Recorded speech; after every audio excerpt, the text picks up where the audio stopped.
how do you prepare them mental health wise? Because some people it's overwhelming. If you have a stress, not a strict parent, let me say it that Mhm. way. If you have a strict parent and you go to campus Mhm. and you're like, look, I got all this freedom, it can be you like, yes.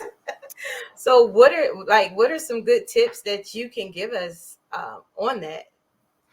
I think one of the first things is we talk about in psychology this idea of exposure, actual we call it in vivo exposure, which is kind of just lived experience.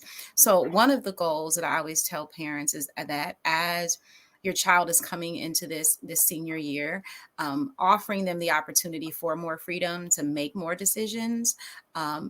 Because if they mess up, you're right there to process it with them. I know, even when it comes to things like curfew and who they're associating with, other decisions that they're making them make more decisions.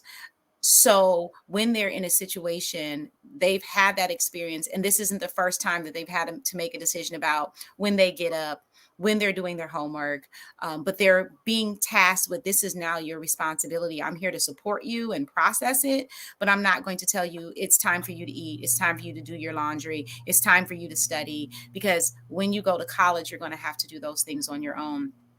I think having honest conversations about this transition with your children, fears that they may have, where their worries are, and just kind of processing that in the beginning. If they're worried about how they make friends, then we have this conversation about what are the options and ways that you can do that. How do you navigate dating in this situation?